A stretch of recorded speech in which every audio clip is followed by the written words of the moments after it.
안녕하십니까. 합동연합학술원 골방 라이브를 시작합니다. 오늘의 주제는 사랑입니다. 그분을 비추는 거울로서 사랑에 관한 주제를 가지고 말씀을 드립니다. 너희가 만일 너희를 사랑하는 자만을 사랑하면 칭찬받을 것이 무엇이냐라고 예수님은 말씀합니다. 18세기 프랑스 철학자 장 자크 루소는 오늘날 소위 말하는 낮은 자존감과 씨름하지 않았습니다. 역사가 폴 존스는 루소가 오히려 아주 심한 자기중심주의에 빠져 있었다라고 말합니다.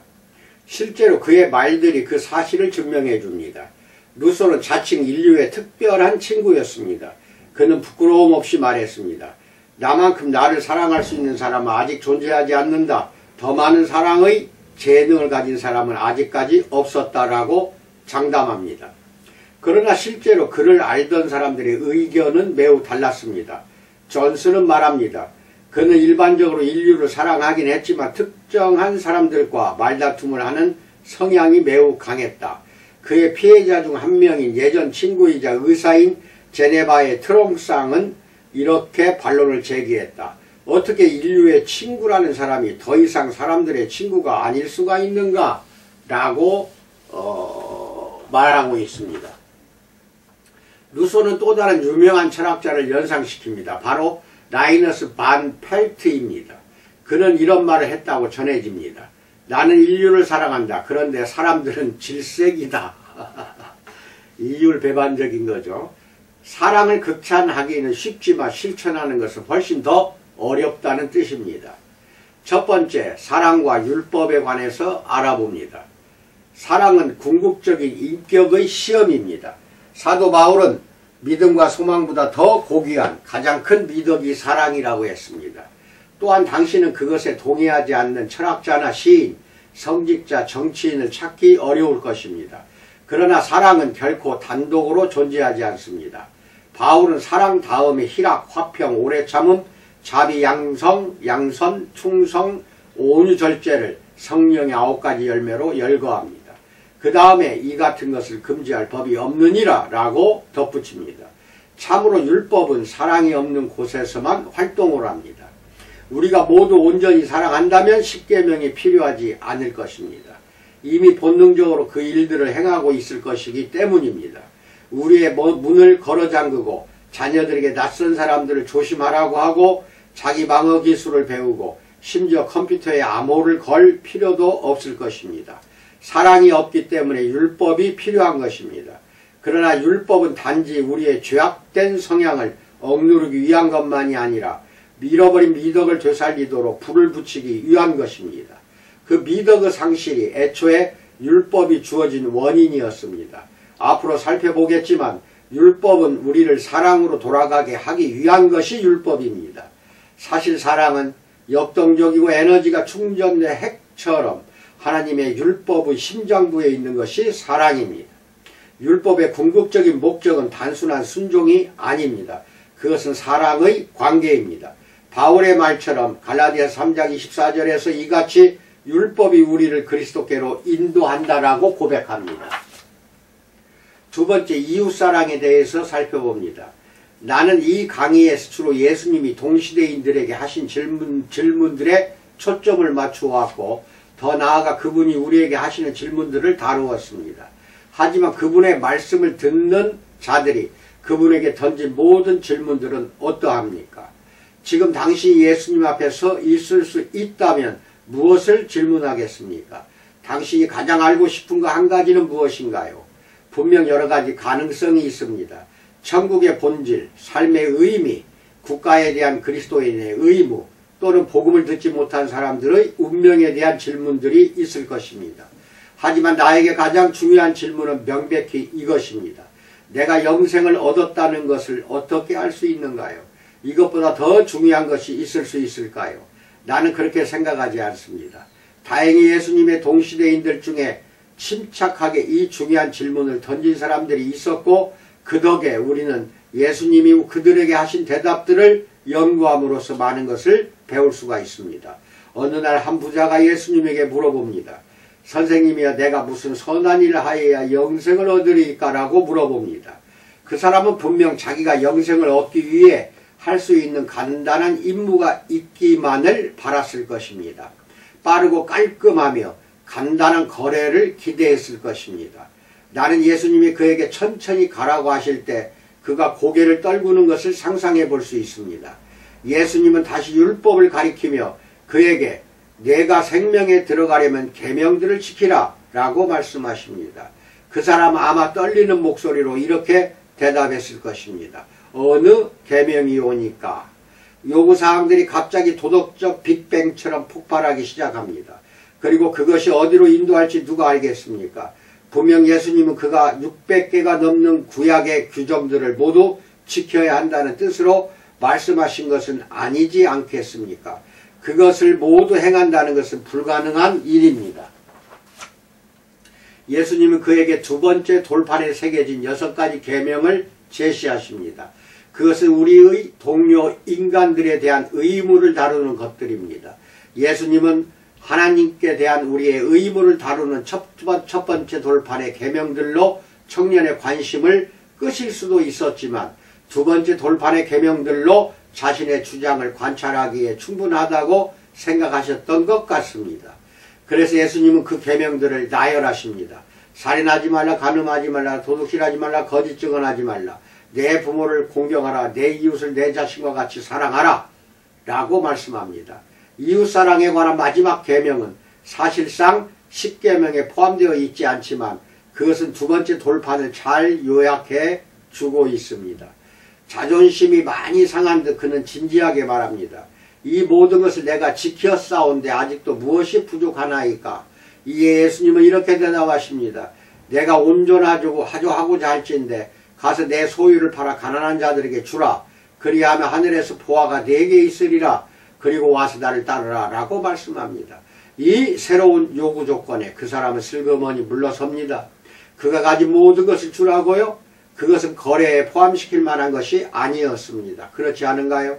그 사람은 좀 전에 이웃을 자기 자신처럼 사랑했다고 말했지만 그의 사랑은 사실상 그의 수표장에서 멈추었습니다. 왜일까요? 그것은 진짜 사랑이 아니기 때문입니다. 그는 분명 율법을 문자적으로 지켰지만 율법의 정신에 의한 시험에서 비참하게 실패합니다. 하나님과 함께 영원히 살 것이라는 기대도 그의 사랑 없는 마음을 녹이고 그의 지갑을 열지를 못했습니다. 또 한 번 어떤 율법교사가 예수님에게 이렇게 물어봅니다. 선생님, 내가 무엇을 하여 영생을 얻으리이까? 그는 부자 청년이 예수님에게 바로 그 질문을 했을 때 그 자리에 없었던 것 같습니다. 이번에도 예수님은 그 서기관이 성경으로 돌아가게 함으로써 율법을 잘 알고 있던 그 사람이 스스로 자신의 질문에 답하게 하십니다. 그리고 그는 옳게 대답합니다. 아주 좋은 대답이었습니다. 누가복음 10장 26절로 28절에서 예수께서 이르시되 율법에 무엇이라 기록되었으며 내가 어떻게 읽느냐? 대답하여 이르되 내 마음을 다하며 목숨을 다하며 힘을 다하며 뜻을 다하여 주 너의 하나님을 사랑하고 또한 내 이웃을 내 자신과 같이 사랑하라 하였나이다. 예수께서 이르시되 내 대답이 옳도다. 이를 행하라. 그러면 살리라 하시니 라고 말씀합니다. 그 서기관은 부자 청년과 달리 사랑이 우주의 중심에 있다는 것을 알고 있었습니다. 그는 구약의 모든 법과 규정들 아래 사랑하는 아버지의 뛰는 심장이 있다는 것을 알고 있었습니다. 더 나아가 우리가 사랑할 때 하나님의 율법을 완성한다는 것을 알았습니다. 게다가 우리의 사랑이 단지 수평적으로 우리의 동료 인간들에게 향할 뿐만 아니라 수직적으로는 하나님을 향해야 한다는 것도 이해하고 있었습니다. 하나님과 다른 사람들을 사랑하는 자들만이 온전히 조건 없이 하나님 나라에 적합합니다. 궁극적인 것은 율법이 아니라 사랑입니다. 또 한 번 어떤 사람이 예수님에게 가장 큰 계명이 뭐냐고 묻자 예수님이 똑같이 그 두 가지를 말씀하셨습니다. 둘 다 사랑과 관련된 것입니다. 전심으로 하나님을 사랑하고 내 이웃을 내 자신과 같이 사랑하라. 가장 중요한 인간의 의무는 사랑하는 것이다. 이 두 계명이 온 율법과 선지자의 강령이니라 라고 예수님은 선언하십니다. 서기관에게는 이러한 식견들이 있었습니다. 우리는 그가 나중에 실패한 것을 폄하해서는 안 됩니다. 왜냐하면 많은 현자와 현인들이 영적 통찰을 향한 길에서 그러한 고지에 도달하지 못했기 때문입니다. 예수님은 그것을 인정하시지만 그 후에 속히 적용으로 옮겨가십니다. 이것을 행하라 그러면 살리라. 우리는 지식이 없어서도 안 되지만 단지 옳은 것을 아는 것만이 아니라 옳은 것을 행함으로써 영생을 얻을 수 있다는 것을 압니다.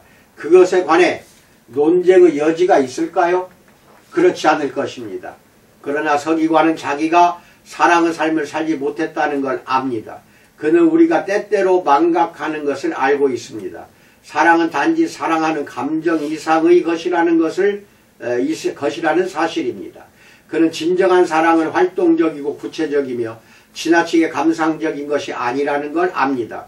그러나 당신은 어떻게 사랑합니까? 문맥을 봅시다. 내 이웃을 내 자신과 같이 사랑하라. 라는 명령은 따로 떨어뜨려서 읽으면 안 됩니다. 본래 성경 문맥을 보면 그 명령은 레위기 19장에서 우리 이웃을 사랑하라는 기본 뼈대와 같은 명령에 살을 붙이는 긴 글의 끝부분에 나오는 것입니다. 예수님과 율법교사는 둘 다 이 문맥을 알고 있으며 그것은 틀림없이 그들의 나머지 대화에 영향을 끼칩니다. 레위기의 이 본문에 의하면 이웃사랑은 다음과 같습니다. 9절로 10절에서 우리가 가진 것을 가난한 사람과 거류민들과 함께 나누는 것을 포함한다. 11절과 12절에서 도둑질하고 거짓말하는 것을 금한다. 13절에서 사기, 착취, 임금 체불을 금한다. 14절에서 장애인을 조롱하거나 해치는 것을 금한다. 15절에서 공의와 관련이 있다. 16절에서 비방이나 누군가의 생명을 위험에 빠뜨리는 것을 금한다. 17절에서 마음속으로 미워하는 것을 금하지만 죄에 대한 의로운 견책을 명한다. 18절에서 보복이나 동포에 대해 원망을 품는 것을 금한다. 라고 말합니다. 세 번째, 사랑의 수고에 대해서 알아봅니다. 사랑의 사회적 의무들을 구체적으로 나열한 이 포괄적인 목록을 보면 율법교사가 면책조항을 찾으려 하는 이유를 쉽게 알 수가 있습니다. 사랑은 힘든 일입니다. 그는 학문적인 질문을 던지고 개인적인 도전을 받습니다. 그는 자신이 덫에 걸렸다는 것을 너무 늦게 깨닫고는 거미줄에 걸린 파리처럼 교묘히 빠져나오려고 안간힘을 씁니다. 어쩌면 그는 자신의 사랑을 받을 자격이 있는 사람들을 매우 좁게 규정함으로써 그 명령의 영향에서 빠져나갈 수 있을 것입니다. 즉 모든 실용적인 이유로 그의 의무는 무효가 되는 것입니다. 어쩌면 그 명령은 그의 동료 유대인들에게만 또는 더 작은 부분 집합인 그와 같은 부류 사람들에게만 적용되는 것 아닐까요? 그래서 그의 다음 질문은 이것입니다. 그러면 내 이웃이 누구니까? 다시 말해서 그 서기관은 자기가 누구를 사랑할 의무가 있는지, 특히 누구를 사랑하지 않아도 되는지 알고 싶은 것입니다. 아마도 그는 레위기 19장 18절의 첫 부분에 나오는 동포라는 단어를 염두에 두었을 것입니다. 적어도 그 명령에서 탈출할 길을 찾고 있는 자들에게 이 문구의 한 가지 의미는 그것이 우리의 동족에게만 제한되며 우리의 이웃이 아닌 자들은 사랑할 필요가 없다는 뜻이었을 것입니다. 그런 제한적 해석은 대부분의 사람들에게 이해가 될 것입니다. 자기들끼리 격하게 사랑하는 종족들은 또한 같은 집단에 속하지 않았다는 이유로 다른 종족들을 격하게 공격할 것입니다. 앞에서 살펴보았듯이 유대인은 사마리아인과 상종하지 않습니다. 오늘날 우리도 다른 정치적 견해나 라이프 스타일을 지지하거나 다른 인종과 종교 또는 계층에 속한 사람들을 무시하며 그와 똑같이 행하지 않습니까? 그러나 예수님은 이런 난해한 해석에 동의하지 않으십니다. 사랑하라는 명령은 미움의 핑곗거리가 아닙니다. 그러나 그는 이웃 정체에 대해 묻는 이 사람의 질문에 직접적으로 대답해 주지 않으십니다. 대신 한 이야기를 들려주시는데 세계 역사상 가장 많이 사랑받는 이야기 중 하나입니다. 그것은 바로 선한 사마리아인으로 알려지게 한 여행자에 대한 이야기입니다. 네 번째, 진정한 이웃은 누구인가? 이 부분에 대해서는 내일 이어서 말씀드리기로 합니다. 사랑 그 첫 번째 주제를 오늘 마감합니다. 건강하시고 코로나 조심하시기 바랍니다. 언제나 우리는 우리 동족이나 내 가족, 친지들만 사랑하는 것이 아니라 모든 인류를 내 목숨을 다해서 사랑해야 할 것으로 믿습니다. 감사합니다.